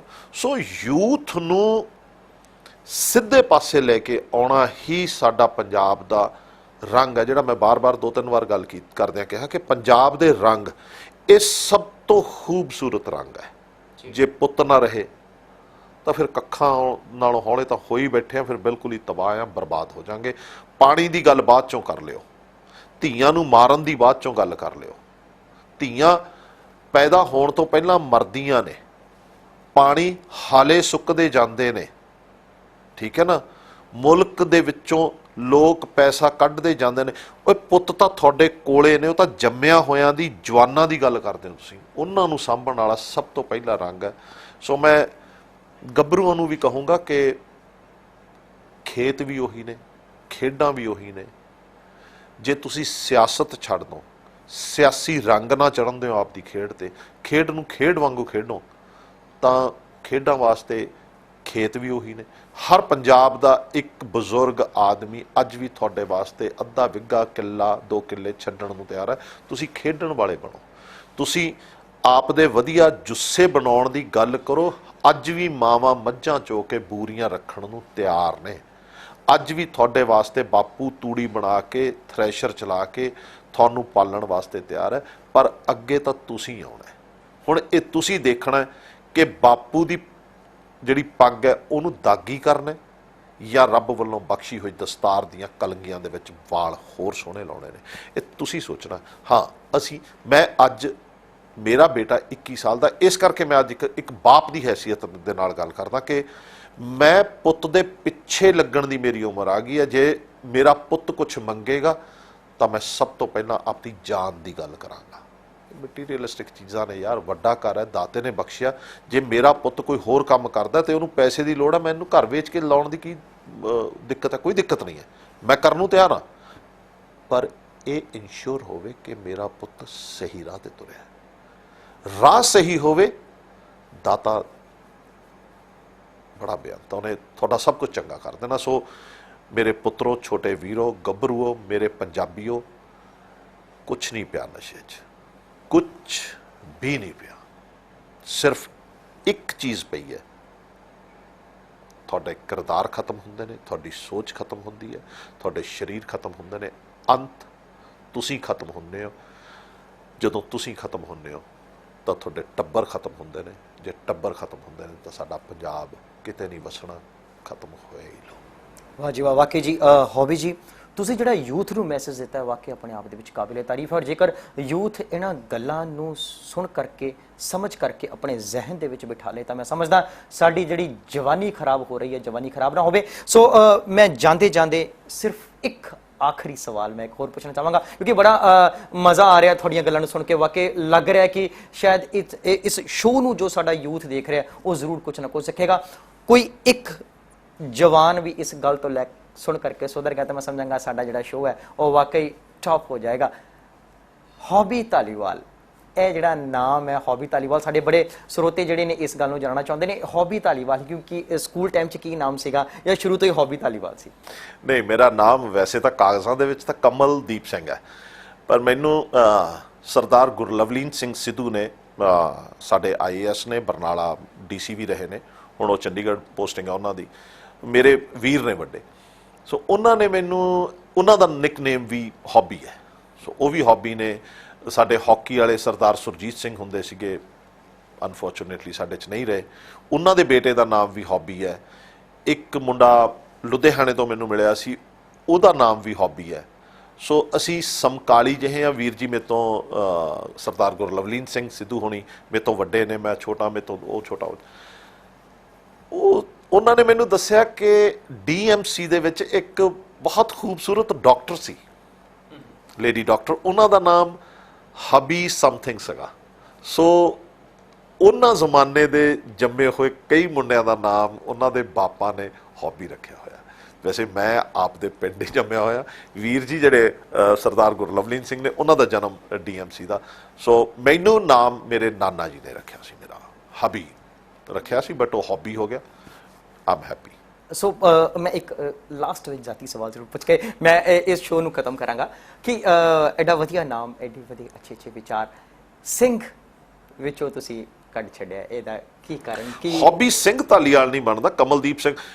ਸ਼ਾਇਦ ਮੈਨੂੰ ਇਉਂ ਹੀ ਲੱਗਿਆ ਸੀਗਾ, ਇਸੇ ਕਰਕੇ ਮੈਂ, ਜੇ ਤੁਸੀਂ ਪ੍ਰੋਨਾਊਂਸ ਕਰਨਾ ਚਾਹੋ, ਬੋਲਣਾ ਚਾਹੋ, ਇੱਕ ਜਿਹੜੀ ਗੁਸਤਾਖੀ ਮੇਰੇ ਤੋਂ ਹੋਈ ਹੈ, ਮੈਂ ਆਪ ਦੇ ਪੁੱਤ 'ਚ ਨਹੀਂ ਹੋਣ ਦਿੱਤੀ। ਉਹਨੂੰ ਤੁਸੀਂ ਜੇ ਆਵਾਜ਼ ਮਾਰੋ ਓਏ ਜੈ, ਉਹ ਬੋਲਦਾ ਹੀ ਨਹੀਂ, ਕਿਉਂਕਿ ਉਹਦਾ ਨਾਮ ਜਦੋਂ ਤੁਸੀਂ ਲਓਗੇ, ਜੇ ਤੁਸੀਂ ਗੱਲ ਕਰਦੇ ਹੋ ਤਾਂ ਇਹੀ ਕਹੋਗੇ ਜੈ ਸਿੰਘ। ਗ੍ਰੇਟ। ਸੋ ਇਸ ਕਰਕੇ ਸੋ ਬਹੁਤ ਵਧੀਆ ਜੀ। ਸੋ ਇਹ ਸਨ ਬਿਹਤਰੀਨ ਅਦਾਕਾਰ, ਵਰਸਟਾਈਲ ਐਕਟਰ ਹੌਬੀ ਧਾਲੀਵਾਲ ਜੀ, ਜਿਨ੍ਹਾਂ ਨੇ ਆਪਣੀ ਅਦਾਕਾਰੀ ਦੇ ਨਾਲ ਆਪਣੇ ਸਰੋਤਿਆਂ ਦਾ ਮਨ ਮੋਹਿਆ ਹੋਇਆ ਹੈ ਔਰ ਅੱਜ ਸਾਡੇ ਨਾਲ ਸਟੂਡੀਓ ਦੇ ਵਿੱਚ ਮੌਜੂਦ ਸਨ, ਜਿਨ੍ਹਾਂ ਨੇ ਬਹੁਤ ਵਧੀਆ ਗੱਲਾਂ ਕੀਤੀਆਂ ਨੇ। ਪੰਜਾਬੀਅਤ ਅਤੇ ਖਾਸ ਕਰਕੇ ਨੌਜਵਾਨਾਂ ਨੂੰ ਇੱਕ ਬਹੁਤ ਵਧੀਆ ਮੈਸੇਜ ਦਿੱਤਾ ਹੈ ਕਿ ਨੌਜਵਾਨ ਜਿਹੜੇ ਨੇ ਨਸ਼ਿਆਂ ਤੋਂ ਦੂਰ ਹਟਣ, ਮਿਹਨਤ ਕਰਨ ਔਰ ਆਪਣੇ ਮਾਂ-ਬਾਪ ਦੀ ਮੌਤ ਦਾ ਕਾਰਨ ਨਾ ਬਣਨ, ਬਲਕਿ ਉਹਨਾਂ ਦੀ ਜ਼ਿੰਦਗੀ ਦਾ ਸਹਾਰਾ ਬਣਨ। ਸੋ ਹੌਬੀ ਜੀ, ਤੁਹਾਡਾ ਸਾਡੇ ਸ਼ੋਅ ਦੇ ਉੱਪਰ ਆਉਣ ਤੇ ਇਹਦੇ ਵਧੀਆ ਮੈਸੇਜ ਦੇਣ ਤੇ ਨੌਜਵਾਨਾਂ ਨੂੰ ਪ੍ਰੇਰਨ ਦੇ ਉੱਪਰ ਔਰ ਆਪਣੀ ਅਦਾਕਾਰੀ ਦੇ ਗੱਲਾਂ ਕਰਨ ਦੇ ਲਈ ਬਹੁਤ ਧੰਨਵਾਦ ਜੀ। ਸੋ ਪਿਆਰ ਭਰੀ ਸਤਿ ਸ਼੍ਰੀ ਅਕਾਲ ਕਬੂਲ ਕਰੋ ਜੀ। ਸਤਿ ਸ਼੍ਰੀ ਅਕਾਲ ਜੀ। ਜਿਉਂਦੇ ਰਹੋ। ਬਹੁਤ ਮਿਹਰਬਾਨੀ ਕਿ ਤੁਸੀਂ ਮੈਨੂੰ ਬੁਲਾਇਆ ਔਰ ਆਪਣੇ ਇਸ ਪ੍ਰੋਗਰਾਮ ਦੇ ਵਿੱਚ ਸੱਦਿਆ। ਜਿਉਂਦੇ ਰਹੋ, ਰੱਬ ਤੁਹਾਨੂੰ ਖੁਸ਼ੀਆਂ ਦੇਵੇ। ਇੱਕ ਨਜ਼ਰ